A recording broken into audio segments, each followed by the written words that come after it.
भाइयों और बहनों, माताओं बहनों, बड़े बुजुर्गों, आज हम काम्बेश्वर महादेव दर्शन के लिए रवाना हो गए हैं।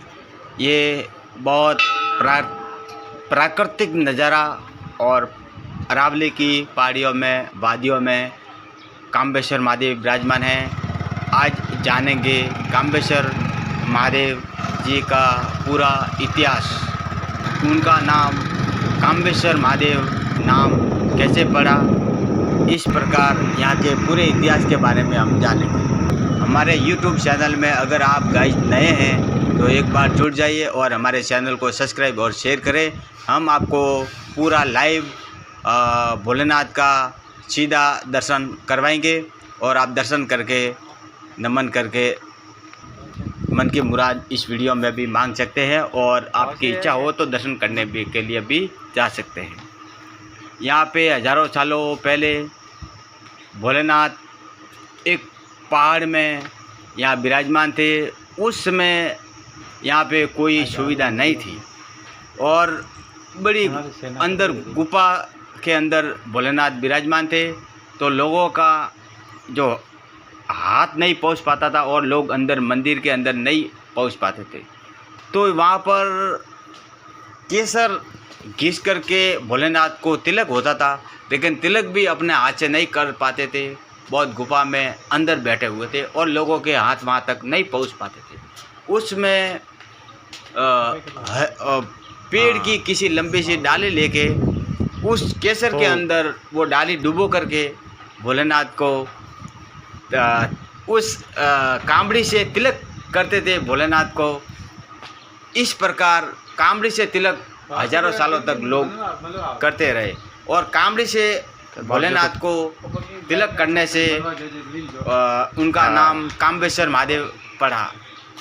और बहुत पहाड़ियों में, अरावली की वादियों में भोलेनाथ काम्बेश्वर महादेव विराजमान हैं। यहाँ पे 500-600 सीढ़ियाँ भी है। हर समाज की यहाँ धर्मशाला भी है। सब उत्तम व्यवस्था यहाँ पे खाने पीने और ठहरने और रहने की व्यवस्था यहाँ पे आपको मिल जाती है।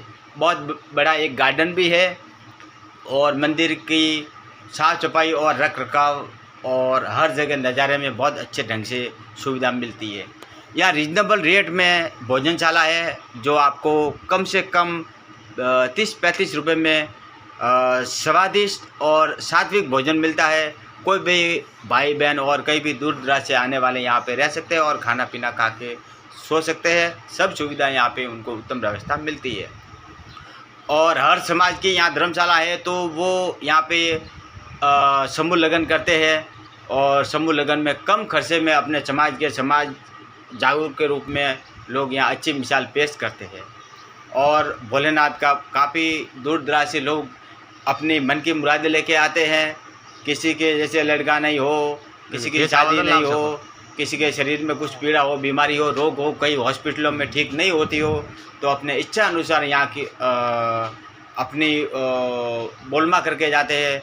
वो ठीक होने पर कई लोग यहाँ पे सीढ़ियों को बोरने का जो रिवाज है और सीढ़ियाँ बोरते तो इनका काम पूरा हो जाता है। कई लोग और कोई यहाँ पे सुरमा चढ़ाने के लिए कोई बोल देता है, कोई यहाँ पेड़ लगाने के लिए बोल देता है, या कुछ न कुछ सुविधा के लिए या कुछ रुपये पैसे बोल के जाते हैं। जब मन की मुरादें पूरी होती है तब वो अपने इच्छा अनुसार बात जो बोलना होती है वो पूर्ण कर देते हैं और उनका काम पूरा हो जाता है। लोगों के यहाँ के दूर दराज अड़ोस पड़ोस जिलों से और काफ़ी दूसरे राज्यों से लोग की बड़ी मतलब दूर दूर से लोग यहाँ दर्शन के लिए आते हैं और काफ़ी आस्था और श्रद्धा का केंद्र है और लोग यहाँ अपना माथा टेकने के लिए आते हैं। और यहाँ के अड़ोस पड़ोस के जितने भी ज़िले हैं वहाँ के लोगों के ये आराध्य देव हैं, जो यहाँ पे जाया पन्निया और जरोलिया वगैरह छोटी यहाँ उतरती है और यहाँ पे ये सब रस्म होती है। तो फिर उसके बाद में शादी ब्याह के बाद में जोड़ों सहित आते हैं और गीत गाते हुए भोलेनाथ के ढोल बाजे और उनके साथ में आके यहाँ पे अपना मन की मुरादें पूरी करते हैं। इस प्रकार यहाँ लोगों की काफ़ी मान्यता है। आपको हर सुख सुविधा मिलेगी। सिगवंज से लगभग 12-15 किलोमीटर है और सुमेरपुर से 15 17 किलोमीटर है। इस प्रकार ये बहुत ही प्राकृतिक नज़ारा और पहाड़ियों के बीच में आया हुआ है और बहुत बड़ा पर्यटक स्थान है। इसलिए आप आइए और यहाँ पे दर्शन करिए। और हमारे YouTube इस चैनल में अगर आप नए हैं तो एक बार जुड़ जाइए और आपको इस भोलेनाथ के हम आपको लाइव दर्शन करवाने वाले हैं। ये मौजी बाबा की धूनी, इस पहाड़ के थोड़ा सा ऊपर मौजी बाबा की धूनी भी है, आप दर्शन करना चाहो तो वो भी है। और जिस काम्बेश्वर महादेव के वहाँ भोलेनाथ विराजमान है, पास में ही एक गंगा मैया का स्थान है जहाँ पे गंगा बहती रहती है। इसी प्रकार इस काम्बेश्वर महादेव दर्शन करके और गंगा मैया दर्शन करके या एक बड़ा सा हवन कुंड बना हुआ है, वहाँ पे जोत पूजा अर्चना करके माथा टेक के दर्शन करके अपन थोड़े से बाहर निकलेंगे पहाड़ी के ऊपर। तो बाहर जैसे ये गाय भैंस के लिए चारा दाना पानी डाल सकते हो, पक्षियों के लिए दाना डाल सकते हो, चारा डाल सकते हो। और यहाँ बंदर बहुत है, बंदरों के लिए कई लोग यहाँ से मार्केट से आलू और उनके लिए कुछ खाने की व्यवस्था और गाजर और ऐसा कुछ लाके उनको खिलाते हैं और अपने पुण्य अपने खाते में लेते हैं और भोलेनाथ के खाते में अपना पुण्य जमा हो जाता है और भोलेनाथ की उनके ऊपर छत्र छाया हमेशा बनी रहती है। और इसी पहाड़ी के ऊपर थोड़ा ऊपर जाएंगे तो उधर